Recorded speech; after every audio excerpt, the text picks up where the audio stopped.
Let's talk about doorbells for a moment. They're often overlooked, but think about it. The doorbell is the very first interaction between you and someone visiting your home. We've certainly come a long way from the basic, sometimes jarring ding dong of the past. Nowadays, we have doorbells that play music or literally tell you, Open the door. but given that it's a first impression, shouldn't your doorbell be something more? Something that brings a smile to the face of your visitor. That's why I made this beautiful looking and sounding doorbell that looks like a miniature piano. It has 5 individual fully functional piano keys. Each key, when pressed, plays a distinct note sampled from a real piano. Imagine the surprise and delight on your visitor's face when they are greeted by this beautiful doorbell. The keys are designed to feel like genuine piano keys with actual key travel that provides a satisfying, responsive feel. And for you, it's a gentle musical tone instead of a jarring ring of a standard doorbell. If this has caught your attention, then stick around because I'm going to show you exactly how I built it.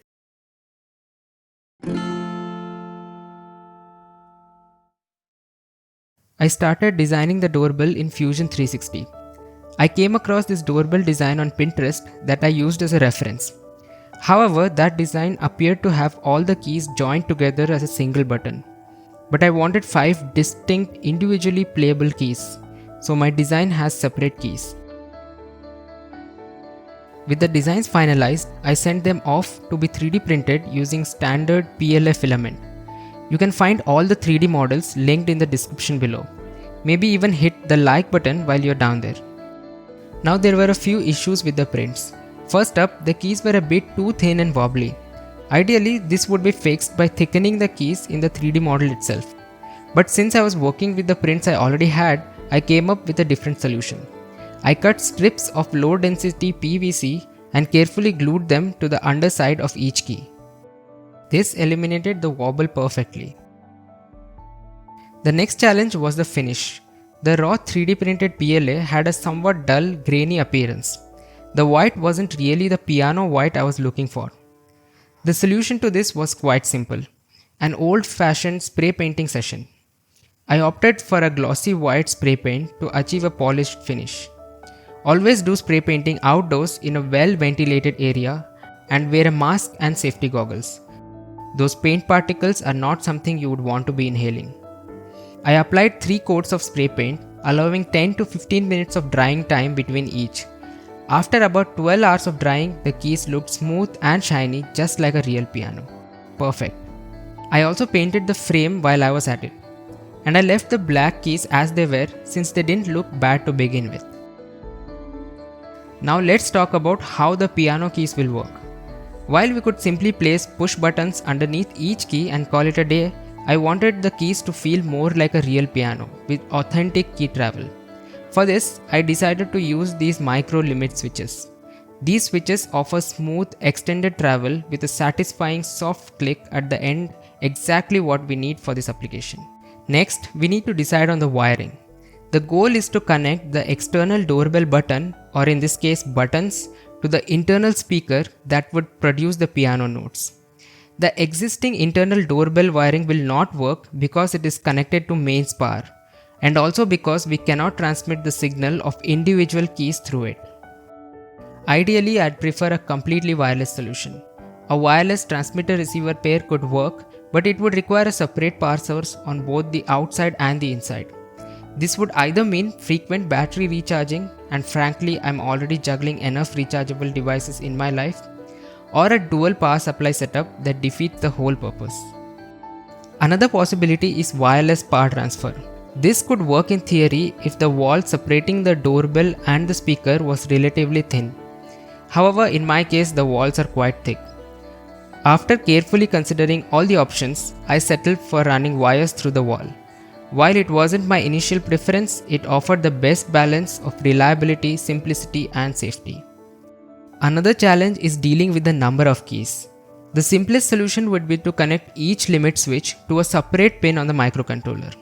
However, I didn't want to run 5 wires and an extra ground wire through the walls into the speaker box.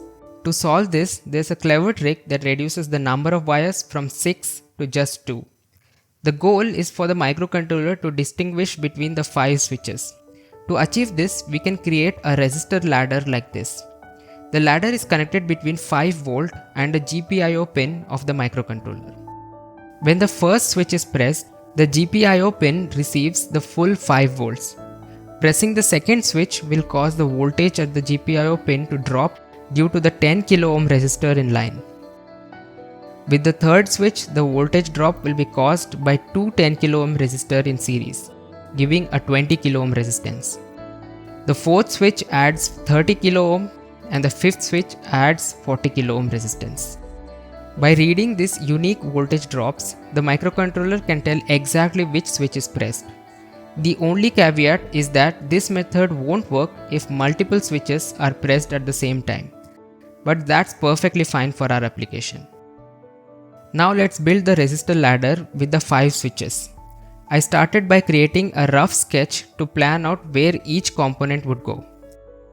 Then I cut a piece of perf board to fit snugly inside the doorbell case. After that, I arranged the components according to my sketch and soldered them together using hookup wires.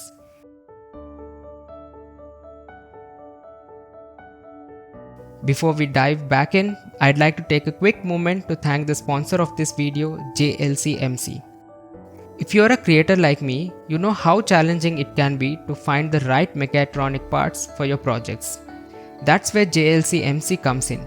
You've probably heard of JLC PCB. And JLCMC is from the same family, providing small and medium businesses as well as DIY makers with a one-stop shop for automated components. Whether you're looking for retail or wholesale solutions, they've got you covered.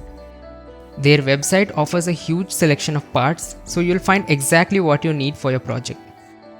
And they're also a fantastic resource for factory automation. JLCMC guarantees top-notch quality while keeping prices competitive. And they are even planning to roll out an affordable, fully customizable industrial service for creators like us. Check them out at jlcmc.com. With the piano side ready, it's time to assemble it. First, I screwed the two black keys into place and used some glue to secure them permanently. Next, I attached the keys to the frame, again using screws and some glue. For the circuit, I used double-sided tape to stick it to the base plate. I also soldered a long black wire which will later connect to the speaker side. Finally, I secured the base plate to the rest of the casing. It's already looking great, and the keys feel amazing to press and super satisfying. But let's save the fun until the full assembly is complete. Now we need to gather some data. We've built our resistor ladder, but we need to know the specific voltage readings for each key. For this, I used a mini breadboard and plugged in the microcontroller. I added a 10 kilo ohm resistor between D2 and ground. Then the two wires from the piano key assembly were connected to D2 and 5V. I wrote a simple program for the microcontroller. This code just reads the voltage from pin D2 and prints it to the serial monitor. We can upload this code and start pressing each key one by one, noting the values we see. After testing each key multiple times, I got these voltage ranges. This data will be useful later, so save it somewhere. Now on to the speaker side, the part that actually produces the piano sounds. This part involved a significant amount of coding, testing, debugging, and let's just say a fair bit of head scratching. I ended up spending nearly 2 full days wrestling with this. Let me briefly summarize what went wrong and how I fixed it. My original plan was to use a micro SD card module for Arduino. The idea was to store recordings of individual piano notes on the SD card and then have the microcontroller play the appropriate sound file based on which key was being pressed. But when I inserted the card into a reader and connected it to my PC, it became incredibly sluggish, and the SD card wasn't recognized at all. I tried various fixes I found online, but looks like the micro SD card is dead.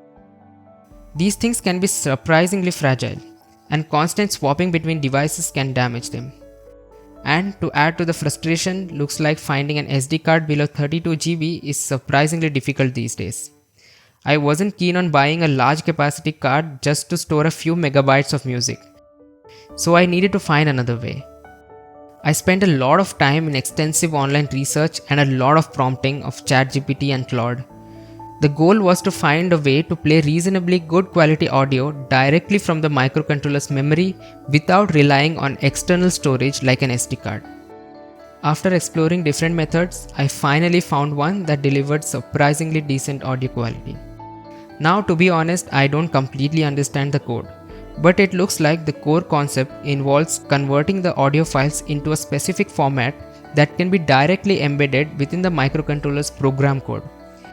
This method does introduce a noticeable amount of high frequency noise.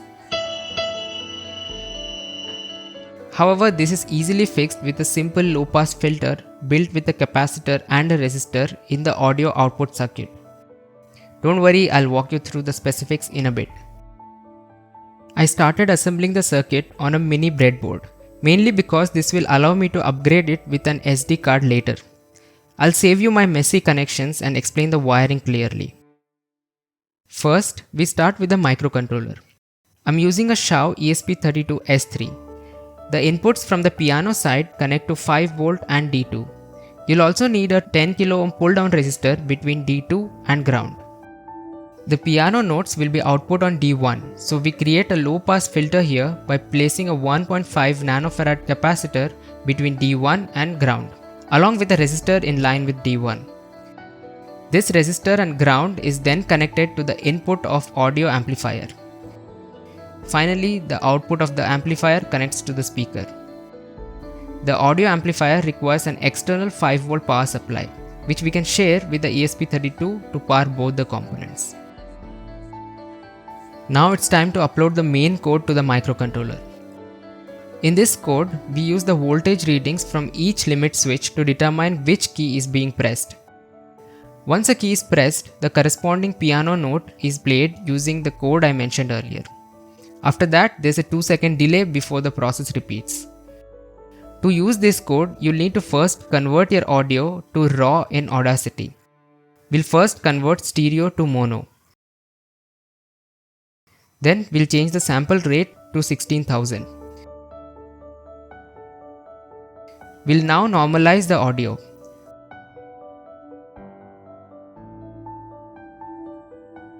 Finally, export the audio with the settings shown on the screen. Now we need to convert the raw audio into a header format. I've written a Python script to do this, which you can find in the description. Once all the tones are converted, we can place them in the same folder where the Arduino code is present. We need to include these header files in the script as shown here.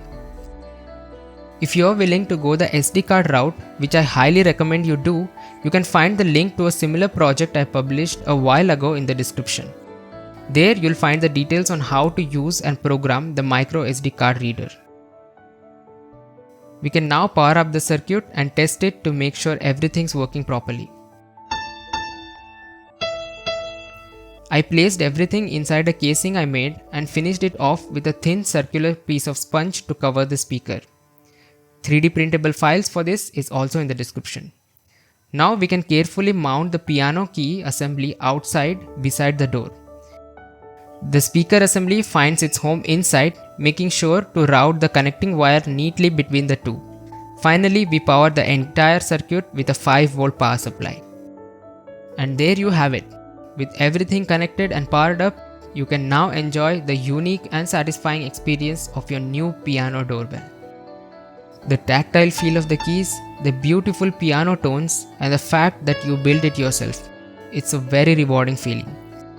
To be honest, I still have a preference for using an SD card for the audio playback. And the connecting wire between the indoor and outdoor units is another area I'd like to refine. But even with those future improvements in mind, I'm very happy with how it turned out. And I'm confident that it'll bring a smile to the face of anyone who visits. I hope you enjoyed this project and found it inspiring. If you appreciate the effort that went into the project, a thumbs up on the video would mean a lot. And if you're interested in seeing more creative projects like this, please consider subscribing. Thanks a ton for watching, and I'll see you in the next one.